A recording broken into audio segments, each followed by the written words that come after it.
하나님께 감사합니다. 로마서 우리 12장 1절로 2절 말씀 함께 나눕니다. 로마서 12장 1절로 2절. 저는 하나님의 말씀을 모릅니다. 여러분들도 모르시죠? 안다고 하지 마십시다. 저도 모릅니다. 성령님께서 이끄시는 대로 우리 함께 말씀을 나누겠습니다. 내가 아는 지식을 가지고 설교가 설교가 바른 설교인가? 여러분 분석하지 마십시오. 절대 은혜 못 받습니다. 저 사람 바른 말 하나 아니면 틀린 말 하나. 그럼 분석하는 동안에 절대 은혜 받을 수는 없습니다. 그저 주님 내게 말씀에 은혜 주십시오. 주의 음성 듣게 해 주옵소서. 그런 마음으로 저나 여러분들이 다 함께 그렇게 순수한 마음으로 나아가신다면 주님은 흡족해 하시며 은혜의 충만한 말씀의 충만함을 우리 심령 가운데 주실 것입니다. 혹 제가 말을 잘 못 전하더라도, 혹 어느 한 부분 실수할 수 있어 실수하더라도 거기에 매일 필요는 없습니다. 주님은 실수하지 않으십니다. 주님께만 초점을 여러분 맞추시기를 간절히 바랍니다. 로마서 12장 1절로 2절 함께 봉독합니다. 그러므로 형제들아 내가 하나님의 모든 자비하심으로 너희를 권하노니 너희 몸을 하나님이 기뻐하시는 거룩한 산제사로 드리라. 이는 너희의 드릴 영적 예배니라. 너희는 이 세대를 본받지 말고 오직 마음을 새롭게 함으로 변화를 받아 하나님의 선하시고 기뻐하시고 온전하신 뜻이 무엇인지 분별하도록 하라. 아멘. 그러므로 형제들아 내가 하나님의 모든 자비하심으로 너희를 권하노니 그랬습니다. 그러므로 이런 무슨 뜻이겠습니까? 그러므로 앞에 우리가 나눈 로마서 11장의 말씀을 기억해 보시기를 바랍니다. 여러분 떠올리실 수 있도록 말씀을 조금 요약해서 말씀을 드리도록 하겠습니다. 그러므로 라고 했을 때 무슨 뜻이냐면 하나님께서는 원 감람나무도 아끼시 아니하셨은즉 너희 일까 보냐. 말은 하나님은 공의로 우리에게 다가오십니다. 그래서 하나님은 사랑으로 우리에게 다가오시지만 그러나 공의로 우리에게 다가오시는 하나님이심을 우리는 기억해야만 합니다. 원 감람나무는 역사적으로 누구죠? 이스라엘 나라죠. 저 이스라엘 나라도 하나님이 치셨어요. 이스라엘 나라를 치셔서 남겨둔 7천인이 있었지만 상징적으로 실제로 또 있었고 또 지금도 저 이스라엘 민족 속에는 예수님 믿는 사람들이 있습니다. 지금도 있고 그러니까 상징적으로 7천인은 지금도 그 의미는 살아 있습니다. 어쨌든 하나님이 저들을 치셨습니다. 그 하나님께서 치신 이스라엘 백성들은 지옥을 갔을까요? 천국을 갔을까요? 지옥 갔죠. 역사적 이스라엘 백성들이 다 여러분 천국 간 거 아닙니다. 하나님을 바로 섬기지 못하고 하나님을 대적했던 예수님을 십자가에 못 박았던 쳐 죽였던 반역했던 사람들은 그런 지옥 갔습니다. 그 사람들이 역사적 이스라엘 나라 사람들이라고 다 천국 가는 거 아닙니다. 그러나 그러므로 형제들아 라고 말씀하셨을 때 하나님께서 우리에게 무엇을 말씀합니까? 이스라엘 백성들도 하나님이 그렇게 치셨거늘 우리에게 오늘도 말씀합니다. 너희는 원가지가 아니지 않느냐.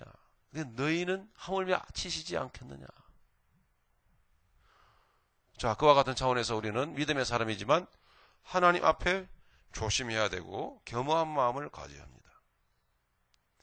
저들은 하나님을 믿었던 사람들입니다. 그렇죠? 그러나 착각하고 잘못 믿었던 것입니다. 하나님이 그래서 치셨습니다. 우리가 다 아는 바이지만 이 세상의 저들을 가지고 있는 어떤 문제를 이 세상의 것을 해결하시는 하나님이 아니었다는 거죠.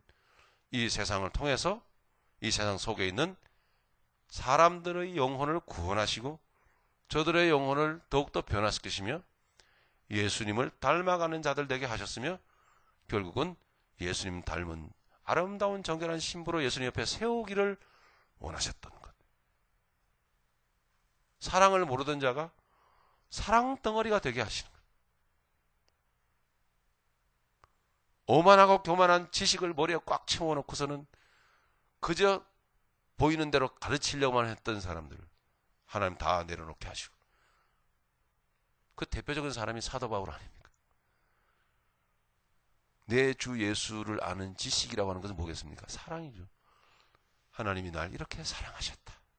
그 사랑의 목매 사도 바울은 성경에는 나와 있지 않지만 감옥에서 결국 매여 있다가 형장의 이슬로 사라질 때 내 살아생전에 더욱 날 사랑했던 주님을 위해서 더 고생하지 못하고, 내 주님 위해서 더 희생하지 못하고, 이 사지 몸이 멀쩡하게 남아있는 것을 슬퍼하고 안타까워하고 하나님께, 주님께 죄송해하고, 주님 이거 다 상하도록 주님 섬겨드렸어야 되는데 이게 그래요? 멀쩡하네요.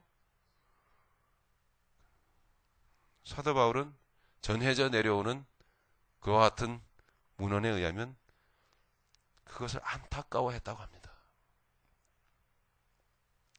그야말로 사랑덩어리예요. 우리를 그렇게 변화시켜 가시는 것이 하나님의 목적입니다.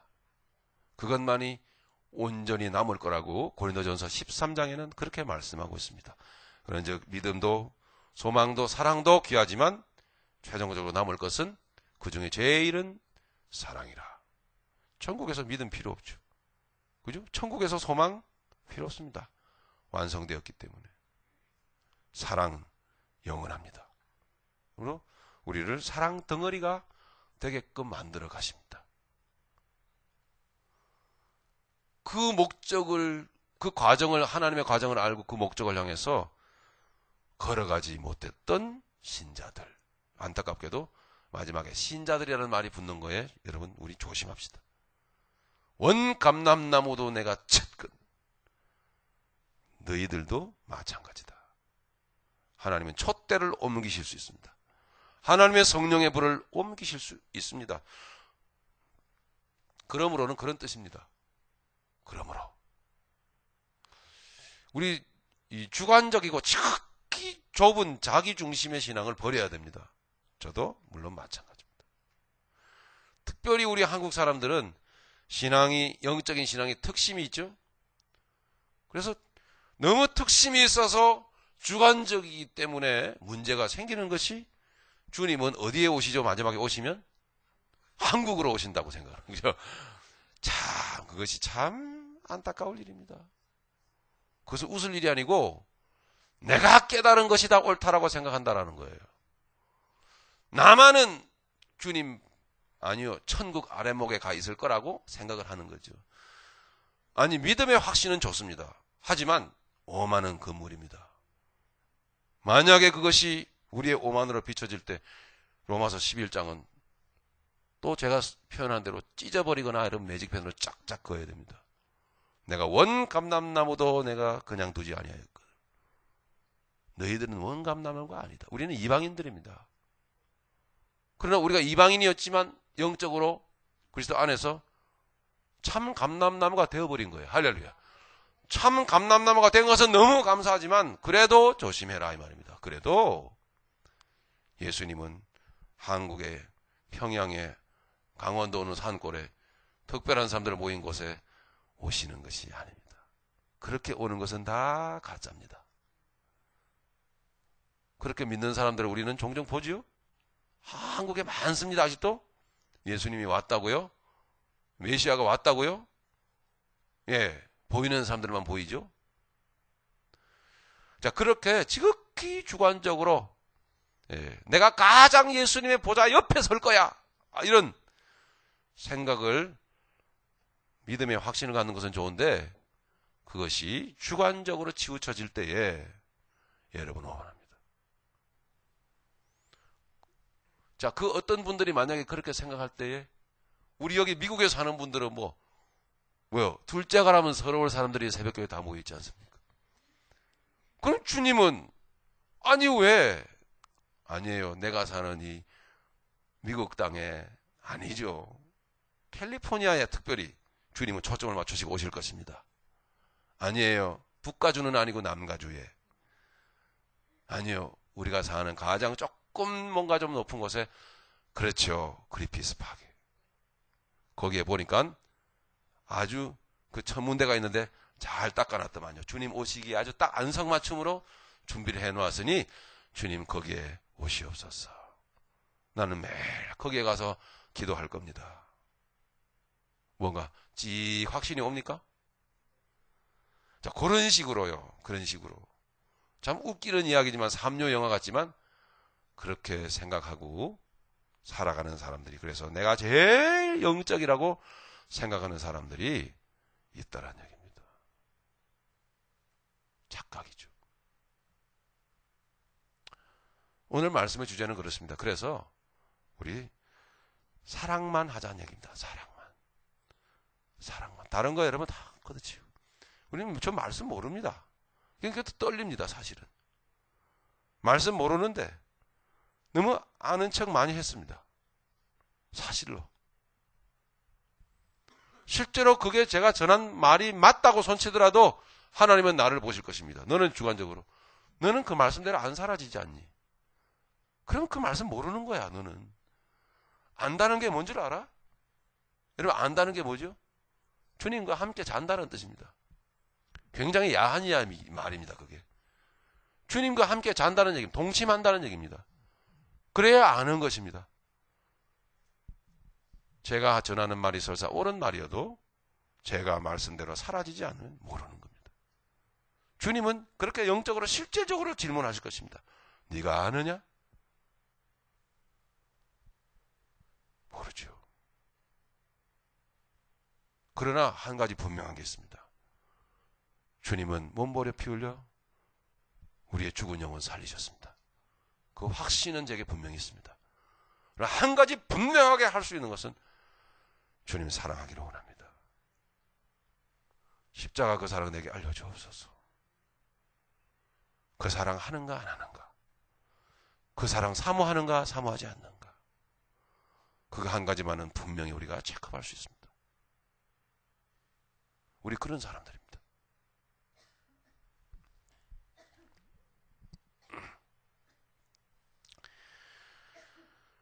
자, 이 말씀 들어가겠습니다. 그러므로 이제 그러한 마음을 가지고 형제들아, 내가 하나님의 모든 자비하심으로 너희를 권하노니. 하나님의 자비가 말씀을 통해서 우리 가운데 임하십니다. 사모하십시다. 자비 매우 귀합니다, 여러분. 자비, 하나님의 자비, 하나님의 모든 자비하심으로 너희를 권하노니. 하나님의 자비를 막 이러면 사모하시길 바랍니다. 너희 몸을 하나님이 기뻐하시는 거룩한 산제사로 드리라. 이 몸을, 우리의 몸을 하나님이 기뻐하시는 거룩한 산제사로 드리라. 이것이 너희들의 영적 예배니라. 오늘 말씀의 제목은 영적 예배입니다. 여러분, 몸을 하나님이 기뻐하시는 거룩한 산제사로 드리라고 말씀했습니다. 분명히 몸이라고 말씀했습니다. 사실 몸이 맞습니다. 너희 마음을 하나님이 기뻐하시는 거룩한 산제사로 드리라고 말씀할 수도 있습니다. 너희의 중심을 하나님이 기뻐하시는 거룩한 산제사로 드리라고 말씀할 수도 있습니다. 하지만 그것보다는 몸이 맞습니다. 말씀을 조금만 주의 깊게 들여다보면 몸이 맞는 것입니다. 우리의 마음을 하나님이 기뻐하시는 거룩한 산제사로 드리라고 말씀했을 만약에 생각할 때에 우리는 마음에 머물 수 있습니다. 아, 마음만 드리면 되는구나. 그렇게 마음이라고 하는 것은 추상적이고 다분히 보이지 않는 어떤 상태를 말하기가 쉽습니다. 너희의 중심을 하나님이 기뻐하시는 거룩한 산제사로 드리라고 말할 때는 어떨까요? 마찬가지입니다. 아, 중심을 드리는 것. 이것이 거룩한 산제사구나.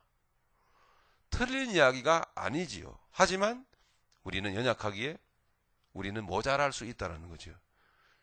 하나님께서는 너희 몸을 하나님이 기뻐하시는 거룩한 산제사로 드리라. 이렇게 말했습니다. 자, 그럼 몸은 뭐 하는 것입니까? 살아가는 도구지 않습니까? 살아가는 도구. 마음만으로 삽니까? 몸이 있어야 살죠. 몸으로 우리는 생활을 합니다. 너희 몸을 하나님이 기뻐하시는 거룩한 산제사로 드리라. 너희는 예배당 안에서만 제사 드리지 말고 너희는 예배 시간에만 나에게 나오지 말고 너희의 삶을 하나님이 기뻐하시는 거룩한 산제사로 드리라. 할렐루야. 그게 바로 몸에 담긴 비밀입니다. 결국 하나님이 원하시는 삶은, 제사는 삶이었습니다. 하나님은 삶을 받기를 원하십니다. 자, 어쨌든 다음 단계로 산제사로 드립니다. 번제단 위로 올려드려야 됩니다. 여러분 말씀에 의지해서 말씀을 높이면서 저나 여러분들이나 여러분 상상으로 여러분 가보시기 바랍니다. 두 가지 현장으로 여러분을 안내합니다. 첫 번째로는 하나님께 제물을 번제단 위에 실제적으로 죽여 올려드렸던 그 옛날 이스라엘 백성들이 제사, 제도, 제사를 드리는 그 현장으로 여러분들 가시기 바랍니다. 여러분 자신이 제물이며 또 여러분이 또한 주님을 따르는 제사장들입니다. 여러분의 몸을, 삶을 번제단 위로 올려드리시기 바랍니다. 주님은 그것을 골고다 언덕에서 이루셨습니다. 십자가 위로 주님은 올라가셨습니다. 주님은 친히 제물 되셨고 주님은 친히 제사장 되셨습니다.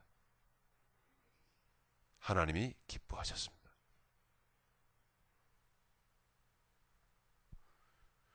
그것이 우리가 드릴 영적 예배다 한 것입니다.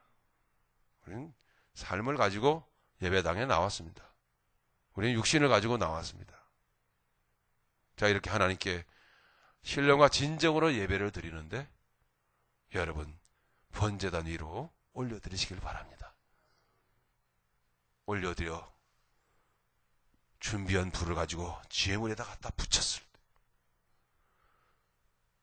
우리가 중심을 들이고 의지를 들여 산제사 드리기 위해서 불을 붙여 드릴 때 주여 나를 태워주옵소서.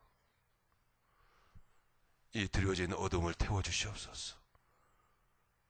이 오만하고 교만하기 짝이 없는 자기 자랑을 태워주시옵소서. 아직도 사랑하지 못하는 이 사랑에 아직도 이 미숙아인 이 나를 태워주시옵소서. 이 어설픈 이 삶을 주여 태워주시옵소서. 이 자유하지 못하는 이 인생을 주여 태워주시옵소서.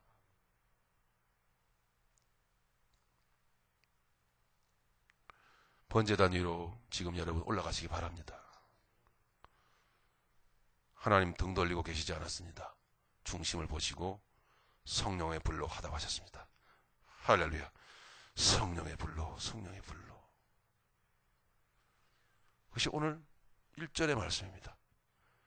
예, 말씀 그대로 여러분 그냥 드리십시오.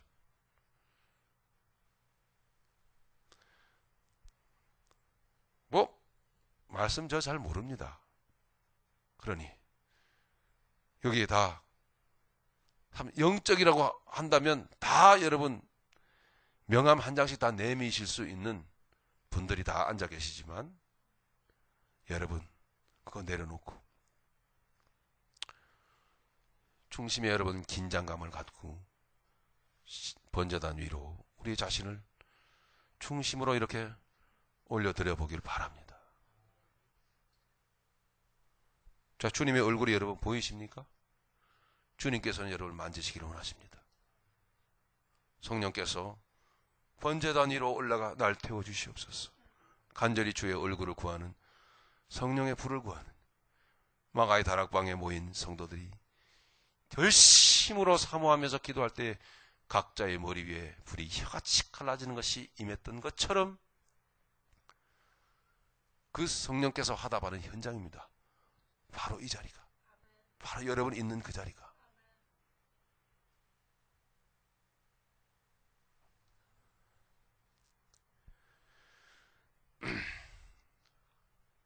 하나님께서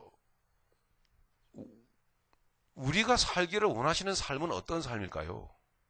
여러분, 요한복음 3장에 보시면 제가 일부 여행 때 듣던 말씀인데 좀 연결이 되네요. 뭔가 하나님을 믿기는 믿는데, 네, 뭔가 이게 자기 인생의 퀘션 마크가 너무나 많은 거예요. 그 사람이 등장합니다. 이 사람 뒤에 나중에 이제 수가성 여인이 또 나오죠? 수가성 여인이 나오기 전에 먼저 등장합니다. 그 사람은 지식이 많은 사람입니다. 사회적 지위도 높습니다. 네, 배경도 좋습니다. 또 신실하기도 합니다. 뭐 나무랄 데가 없는 최고의 위치에 지금 올라 있는 사람입니다. 누구일까요? 니고데모입니다. 그런데 이상하게도 니고데모 자기 안에는 자기가 속일 수 없는 뭔가 미심쩍은 걸려있는 부분이 많고 뭔가 이게 아닌데 하는 부분이 많았던 것입니다. 한번 꼭 사회를 술렁거리게 만드는 저 사람을 한번 찾아가서 뭔가 묻고 싶은데 사회적 이목 때문에 갈 수가 없습니다. 눈치가 보입니다. 으슥한 밤 시간을 택해서 찾아갔습니다. 그리고 만났습니다. 예수님은 나름 그렇게 신실한 믿음의 사람에게 말합니다. 여러분들일지도 모릅니다. 성령으로 난 사람은 이러하니 주님이 말씀하십니다. 바람이 임의로 불매 네가 거듭나야 하겠다라는 말을 기히 여기지 말라. 바람이 임의로 불매 그 바람이 어디서 왔다가 어디로 불어가는지 알지 못하니 성령의 사람은 다 이러하니라. 네, 무슨 뜻으로 여러분 이해하십니까? 새로 살아가는 사람들은, 번제단 위로 올라가는 사람들은, 성령께서 불러 태우신 사람들은, 성령의 사람들은, 성령의 이끌심을 받아 살아가는 사람들은, 이제 믿음의 사람이라고 자부하고 고백하는 사람들은, 새 삶을 살아가는 사람들은 곧 성령의 사람들인데, 우리 주님은 바람을 만드신 바람을 끌어다가 가르칩니다. 바람이 임의로 불매. 성령의 사람들은 바람같이 살아가는 사람들입니다. 여러분, 바람은 뭐죠? 여러분, 이 세상 만드신 모든 만물들을 소홀히 그냥 볼 게 절대 아닙니다. 우리 주님은 세상 것들을 만드실 때 그 안에 영적인 의미를 숨겨 놓으셨어요. 그저 주님은 세상 것 그 자체로 만들고 끝내시려고 주님 만드신 게 절대 아닙니다. 여기 여러분 앞에도 강단에도 여러분 화초가 있지만 이 하늘 주님 만드신 것이죠. 보고 그냥 좋으라고 단순히 만든 게 아닙니다. 저 안에는 심오한 하나님의 영적인 뜻이 들어있습니다. 우리가 영적으로 맑아지고 깨끗해지면 그것을 보게 됩니다. 그러므로 그 속에서도 저 모습을 통해서도 하나님의 그 놀라운 크신 사랑을 발견하게 됩니다. 그것이 아버지의 뜻입니다. 바람은 주님이 만드신 거죠. 자, 이 니고데모를 주님이 보니까 참 다 좋은 면이 너무나 많은데 제일 중요한 하나 답답한 구석이 한 가지 있는 거예요. 믿음의 사람으로 살아가는 삶이 뭔지를 모르는 거예요. 이것은 제가 처음에 말씀드린 대로 나는 나중에 천국에 가면 주님 보좌 바로 옆에 서게 될 거야 라고 믿어 의심치 않는 사람이었는데 알고 보니까 전혀 주님 얼굴도 보이지 않는 먼 천국 문에 딱 들어서면 바로 들어가자마자 바로 거기, 예. 보좌 앞으로 뭐 나갈 자리도 없어. 티오가 없는 거예요. 그럴지도 모릅니다. 이 니고데모가 수고한 거에 비하면 너무나 가장 근본적인 것을 놓치고 있기 때문에 주님은 그것을 바람을 끌어다가 말씀한 거예요. 니고데모야, 내가 지금부터 네게 하는 얘기를 잘 들어라. 바람이 임의로 불매. 바람이 그냥 임의로 분다라는 것은, 바람은 어디나 막힘이 없이 항상 어디든 가고 어디든 자유하며 흘러가고 어디든 다시 움직인다는 뜻입니다. 그건 예수님이 바람을 끌어다가 믿음의 사람을 가르치는 겁니다. 그럼 어떻게 살아야 된다는 거죠? 바람같이 살아라는 얘기입니다. 그러니까 저 바람 속에 우리가 이렇게 보면 바람이 불잖아요.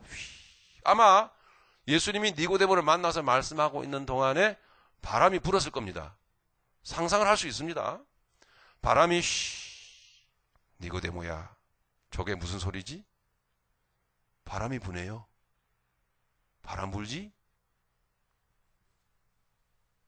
믿음의 사람은, 성령의 사람은 바로 저 바람처럼 사는 것이다. 여러분, 그럼 바람의 특성이 뭐죠? 바람의 특성은 뭡니까? 장애물이 없다라는 것입니다. 그죠? 이건 확실히 주님이 바람을 가지고, 피조물을 가지고 가르치는 겁니다. 바람을 막아설 때가 어디 있습니까? 막아설 장애물이 어디 있습니까? 사람이 아무리 뛰어난다고 하여도 부는 바람을 막을 수가 없습니다. 그럼 바람은 장애물이 없는 것입니다. 자, 여러분은 바람보다 귀하지 않습니까? 나는 바람보다 못하다고 생각하는 분 안 계시겠지요? 저와 여러분은 바람보다 귀합니다. 아니, 비교할 수가 없습니다. 근데 하나님께서는, 예수님께서는 바람을 끌어다가 가르치시는 겁니다. 도전을 주시는 겁니다. 니고데모야, 너는 많이 부딪혀 있어. 너는 장애물이 너무 많아. 너는 불편한 사람이 너무나 많구나. 이게 전부 다 장애물입니다. 돈도 장애물입니다. 보십시오. 걸려있지는 않습니까? 돈이 있으면 어깨가 쫙 펴지는데 돈이 없으면 그만 힘이 빠집니다. 이게 뭔가 장애물에 걸려있는 것입니다. 그 돈이 장애물입니다. 네. 우리도 모르게 어쩌면은 변화되는 계절에 너무나 민감한지도 모릅니다. 추워집니다. 그러면 좀 추워지면 추워. 추위야 느끼죠, 몸은. 하지만 우리의 정신과 마음까지 추위에 사로잡혀 버립니다. 예, 마음이 싸늘해지고 그만 그 추위라고 하는 장벽에 부딪혀가지고 우리는 그냥 멈춰버립니다. 너무 덥습니다. 갑자기 11월 달인데 왜 이렇게 더운 거야? 아유 하면서 지난 주간에도 보니까 덥다고 이렇게 하소연하시는 분들이 있으십니다. 더위야 느끼는 거지요. 하지만 참 성령의 사람들은, 믿음의 사람들은 그 더위에 부딪히지 않습니다. 그 더위가 우리의 장애물이 될 수가 없습니다. 문제는 우리의 감정입니다. 우리는 너무나 부담스러운 사람이 내 주변에 많습니다. 그래서 그 부담스러운 사람을 피합니다. 장애물이 되어 있습니다. 번제단 위로 올라가는 이유가 바로 거기에 있습니다. 우리가 번제단 위로 올라가는 이유는 우리가 부는 바람처럼 역사하시는 성령님처럼 살게 하시기 위해서요. 저와 여러분 앞에 장애물이 없기를 바랍니다. 바람보다도 못합니까? 우리가 세상의 그 어떤 것도 여러분의 앞을 가로막을 때 여러분 막힘이 없어야 됩니다. 할렐루야. 제단 위로, 성전 제단 위로 올라가는 이유는 자유하기 위해서입니다. 믿음의 사람들은 자유하는 사람들입니다. 마찬가지 의미입니다. 세상에 그 어떤 것도 우리를 막아설 수가 없습니다. 우리는 막힐 이유도 없습니다.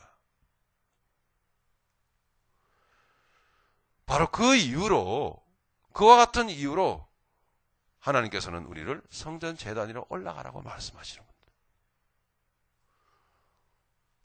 바람처럼 우리는 불다가, 바람처럼 우리는 세상을 살아가다가 결과적으로는 바람이 가는 곳이 있겠지요.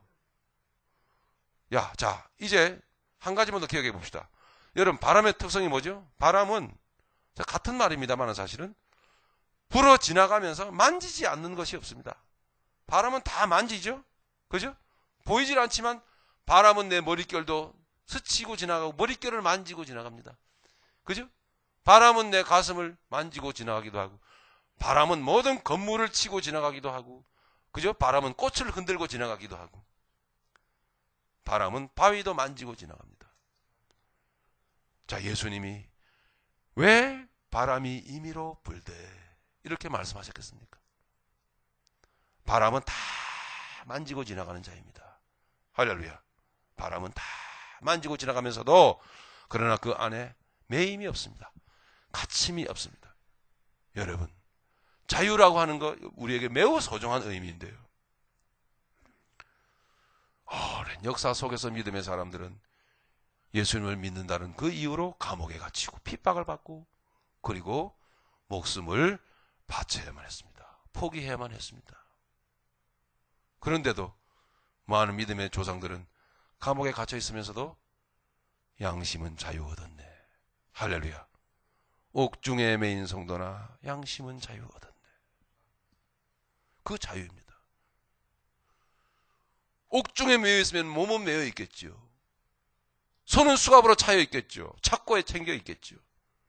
하지만 번제단 위로 올라가는 사람들은, 참된 영적인 예배를 드리는 사람들은 그 착고가, 그 감옥이 그 사람을 제어하지 못합니다. 할렐루야. 그 사람의 중심은, 영혼은 이미 세상 밖으로 막 자유하면서 다니고 있는 것입니다. 할렐루야. 이것은 여러분 실제라는 사실입니다. 오늘 말씀을 12장 로마서 12장 1절의 말씀을 생각하면서 기억해 봅시다. 이 세상에 뭐 어떤 것들이 나를 얽매이고 있는지, 내가 그 어떤 것에 매여 있는지. 내 육은 매여 있을 수 있으나 내 영은 매지 못합니다. 할렐루야. 내 마음은 그것이 나를 매질 못합니다. 돈도, 그리고 자연 환경도, 그리고 부담스러운 사람들도 나를 매질 못합니다. 우리는 매우 감정에 연약한 존재입니다. 그래서 저 사람이 나는 싫습니다. 이걸로 매이는 거예요. 그래서 돌아갑니다. 제가 정말 좀 가슴이 아팠던 적이 있어요. 어떤 연유로 해서 교회를 떠나셨는지 모르겠으되, 교회는 여러분 오셨을 수도 있고 떠났을 수도 있습니다. 근데 저 아시마켓 있죠, 여러분? 아시마켓에서 저희 집사람 신부름 하느라고 장을 봐가지고 가려고 하는데 쓱 이제 차에서 내려가지고 딱 갔는데 뭔가 휙 등을 돌리면서 가는 사람이 느껴졌어요. 느껴지더란 말입니다. 그래서 근데 뒷모습이 아는 사람이에요. 아는 사람인데 제가 그분을 먼저 보기보다는 그분이 저를 먼저 봤어요. 먼저 본 것은 좋은데 싹 피해서 가고 싶은 거죠. 얼른 피해서 가는 거예요. 아는 체 하려다가 이게 더 부담을 주는 거구나 싶어서 그냥 가시도록 놔뒀습니다.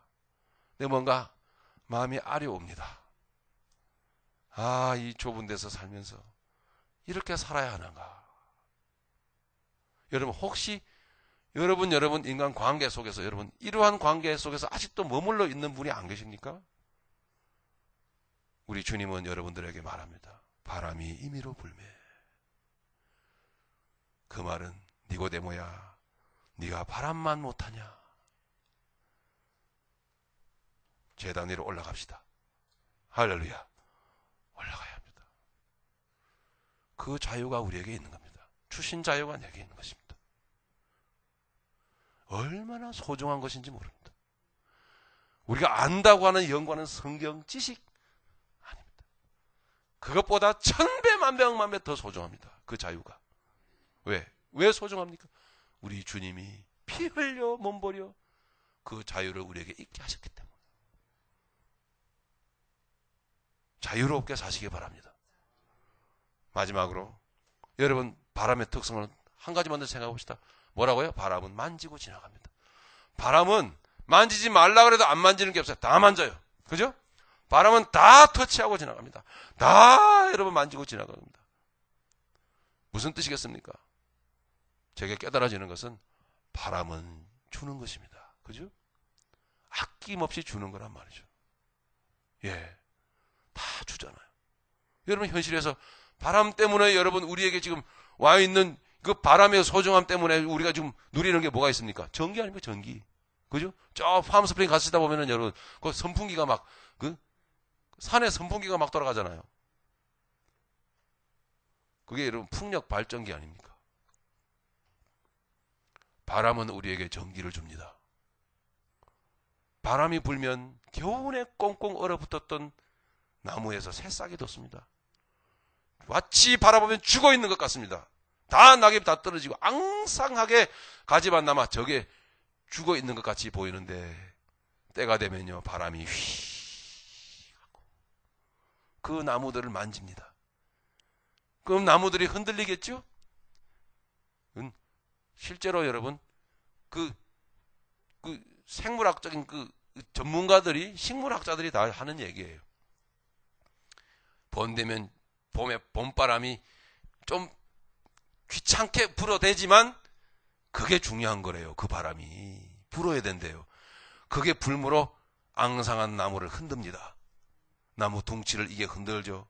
그러면 그 진동이 뿌리에까지 내려갑니다. 뿌리가 땅속에 들어가 있는 뿌리가 뭔지를 알아야죠. 그런데 이게 흔듭니다. 아! 알아차립니다. 봄이 됐구나. 땅속에 저 깊이 있는 진액을 수분을 빨아 올릴 준비를 합니다. 수분을 빨아 올립니다. 줄기로 수분을 올려보냅니다. 자, 움직입니다. 바람이 더 계속 만져줍니다. 몽우리가 생깁니다. 새싹이 뾰로록 뾰로록 하고 새싹이 돋습니다. 성령의 사람들은 모든 것을 만지면서도 부담 주지 아니하고 충격 주지 아니하고 아픔 주지 아니하고 생명을 줍니다. 왜 그렇습니까? 성령에 따라 살아가는 자들이기 때문에. 성령을 따라 살아가는 자들이기 때문에. 여러분 오늘 하루도 여러분 주변의 모든 것을 여러분 만지십시오. 여러분 여러분을 통해서 하나님이 주기를 원하시는 것이 그 모든 것들에 전달되기를 간절히 바랍니다. 제단 위로 올라가는 이유는 바로 그렇습니다. 그래서 너희 몸을 할렐루야 너희 마음을 뿐만 아니라 너희 몸을 너희의 인생을 하나님이 기뻐하시는 거룩한 산제사로 드리라. 이것이 너희의 드릴 영적 예배니라. 죄송합니다. 한 가지만 더. 그 요한복음 3장에 보면 바람이 임의로 불매 그 바람이 어디서 왔다가 어디로 가는지 알지 못하니. 그것은 니고데모에게 하신 말씀 같습니다. 제가 보기에는. 니고데모의 수준에 머물렀으면 모릅니다. 성령의 역사도 모르고 생명의 역사도 모릅니다. 그러나 성령으로 따라 난 자들은 성령을 따라 살아가는 자들은 압니다. 내가 그전에는 몰랐지만 내가 어디서부터 왔다가 지금 어떻게 살고 있고 어디로 가는지를 할렐루야 압니다. 여러분 어디로 가십니까? 여러분 지금 바람처럼 살고 계신 겁니다. 아니 여러분 성령 안에서 성령의 인도하심을 따라서 사는 자들입니다. 그렇다면 여러분 어디로 가는지 아십니까? 그 왔던 곳으로 다시 가겠죠. 바람은 반드시 출발했던 점이 있겠죠. 바람이 시작했던 그곳으로 언젠가는 반드시 가게 될 겁니다. 할렐루야. 성령의 사람들은 확실히 다 압니다. 그래서 예수님은 성령의 사람들은 다 이러하니라. 할렐루야.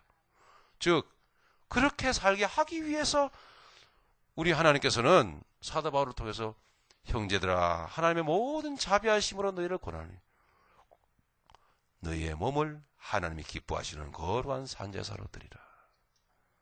이것이 너희들 영적 예배니라. 네, 영적 예배니라. 그 어떤 것도 여러분의 장애물이 되지 못합니다. 혹 여러분 육체가 어떤 틀에 갇힌다 하여도 여러분들의 마음은 여러분의 정신은 항상 자유합니다.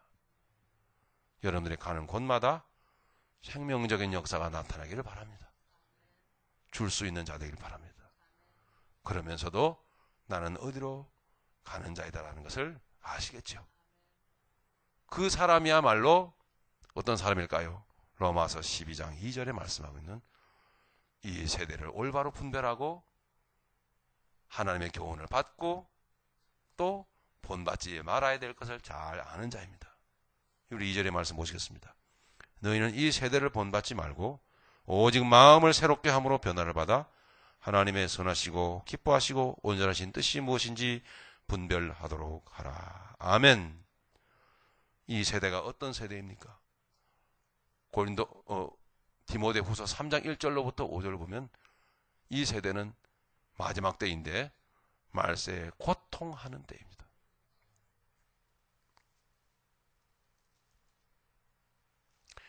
이 세대, 우리가 살아가는 이 세대는 고통하는 때입니다. 그러나 여러분, 육체 통증과 여러분 혼돈하지 마시길 바랍니다. 여러분이 가지고 있는 육체는 병이 걸릴 수 있고 심각한 질병에 걸릴 수도 있고, 여러분이 가지고 있는 육체는 지나다가 나뭇가지에 찢기면은 피가 나서 아플 수도 있습니다. 그건 육체가 느끼는 통증입니다. 에덴 동산에 있었던 범죄하기 이전에 아담은 통증이 있었을까요? 없었을까요? 예? 아담에게도 육체의 통증은 있을 수 있죠. 하지만 범죄하기 이전의 아담뿐만 아니라 예수님을 모시고 살아가는 우리에게 있어서는 고통이 있어서는 안 됩니다. 고통은 문제가 달라집니다. 고통은 영에 임하는 것입니다.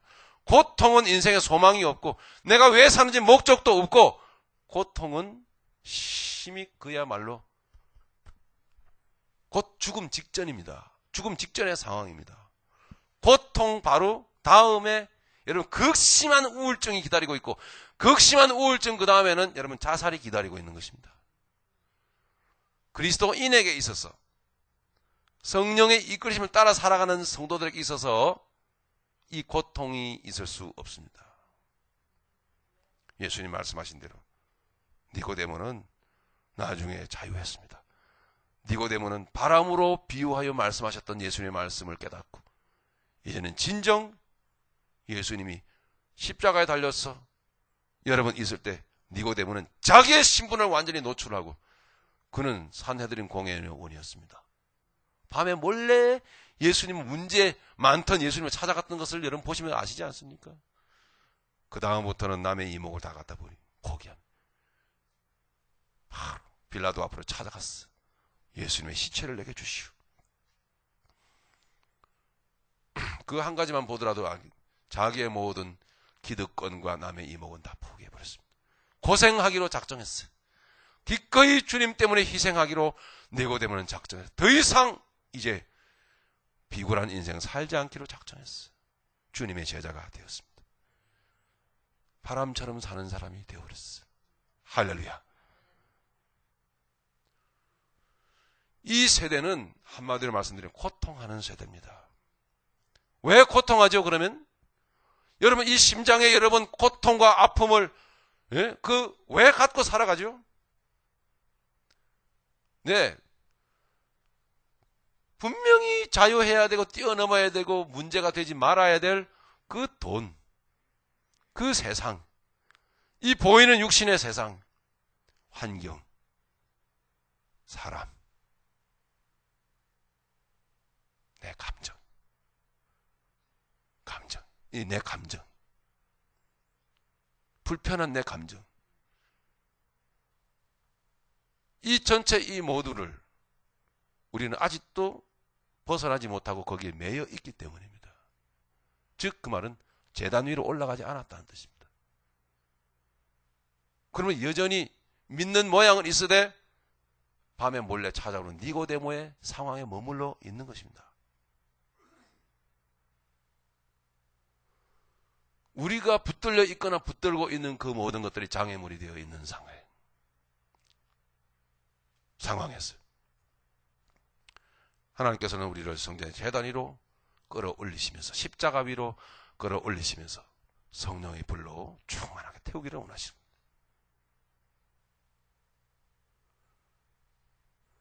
그 모든 것들이 우리에게서 다 물러가고 참 자유하는 인생을 살게 될 때에 바로 우리 심령 가운데 들였던 고통은 사라집니다. 그러니까 우리가 괴롭고 힘들고 답답해하고 어려워하는 그 모든 그 장애물 때문에 힘들어하는 그 모든 그 장애물과 또 우리의 감정이, 우리의 내적인 상태가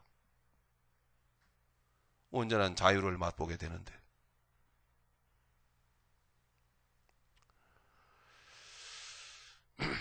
결과적으로는 깨달음에 밀려옵니다. 여러분, 중요한 부분입니다. 사람이 왜 고통해 하냐 하면 그것을 붙들거나 붙잡혀 있기 때문에. 그렇죠? 하나님께서 그것을, 그 결박을 끌어놓으실 때 우리에게 중요한 깨달음이 밀려옵니다. 그것이 무엇이냐면 내 중심에 가장 중요한 것은 바로 하나님이시다라는 사실입니다. 뭐 하나님 믿고 있는데 뻔히 아는 다시 원점으로 또 돌아왔네. 뭐 별것도 없는데. 나 하나님 열심히 믿고 있는데. 아니요. 사람이 괴로워하고 고통해하는 이유는 뭐라 그랬죠? 사실은요, 안에 뭐가 없어서요? 의미가 없어서 그래요. 그 사람도 자기도 모릅니다. 여러분 그런 말들 하잖아요. 아휴, 이 무의미한 인생. 그죠? 그 무의미와 고통은 같은 말이에요. 단어만 다를 뿐이지. 왜 많은 사람들이 비관하고 자살을 할까요? 의미가 없기 때문에 그렇습니다. 그러므로 우리가 성령께서 우리를 불러 태우실 때 우리는 한 가지 깨닫게 되는 것이 분명히 있습니다. 뭐죠? 하나님이 내 인생의 의미구나. 할렐루야. 예수가 내 인생의 의미였구나라는 걸 알게 되는 거죠.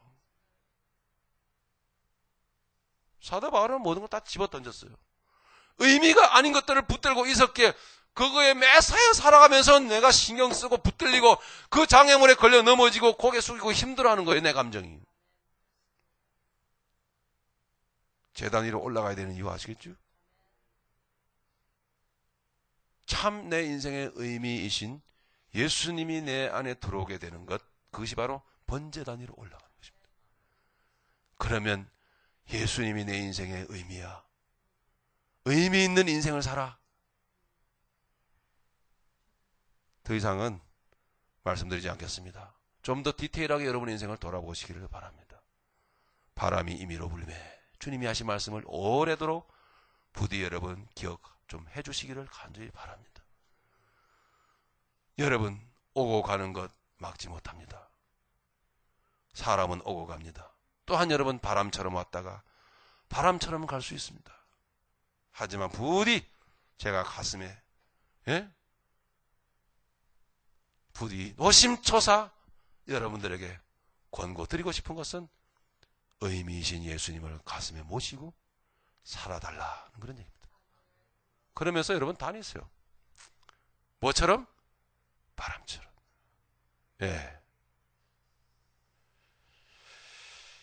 바람보다 여러분 다 귀한 자들입니다. 그럴 때 여러분 내 마음속에 들었던 고통은 사라지고, 그러니까 그 붙들고 있던 그 돈이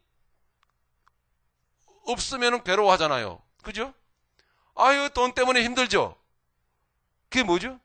돈 때문에 고통해하는 겁니다. 결국 논리적으로 생각해 보세요. 무엇이, 나는 하나님을 믿는다고 하지만 나는 아직도 무엇을 붙들고 있는 거죠? 그 돈을 의미라고 붙들고 있는 거예요. 그 돈이 내 인생의 의미야. 여러분 말을 안 해도 여러분 마음은 여러분 그렇게 말하고 있는 것입니다. 절대 여러분 진실로 들어가 보면 자기를 속이고 있는 거예요. 여러분 괴롭습니까? 여러분 육체의 질병 때문에 괴로워요? 내 육신을 인생의 의미로 붙들었던 거예요. 다듬고 깎고 붙이고 단장하면서 내 영혼의 의미이신, 존재의 의미이신 주님을 생각할 줄은 몰랐다는 거죠. 그러므로 그 사람이 육체의 질병이 왔을 때 그 사람은 뒤집어지는 거예요. 괴롭고 고통스럽고 두려운 거죠. 우리의 육체가 의미가 아니에요. 우리의 주머니는 돈이 의미가 아니란 말이에요. 이 세상 눈에 보이는 게 우리의 의미가, 인생의 의미가 될 수가 없어요. 우리의 인생의 의미는 예수님이세요. 그러면 여러분 자유할 수 있어요. 복되게 살 수 있어요. 환난과 핍박 중에도 성도는 신앙 지켰네. 할렐루야. 그렇게 살 수 있는 것입니다. 이 고통하는 때, 말세에 고통하는 때 사람들은 돈을 사랑하고 자기를 사랑하고 부모를 거역하고 자긍하며 교만하며 배반하며 팔며 거룩한 것을 좋아하지 아니하고 경건의 모양은 있는데 경건의 능력은 부인하는 시대.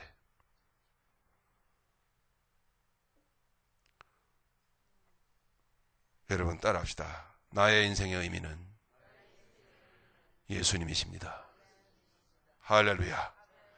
제단 위로 올라가셨죠? 세대를 분별하게 되실 것입니다.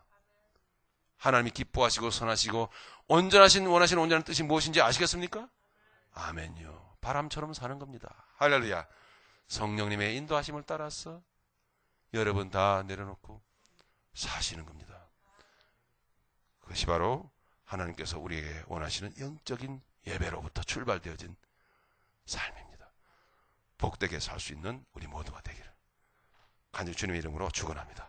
말씀을 생각하면서 동성으로 우리 기도하시겠습니다. 아버지 하나님 감사합니다.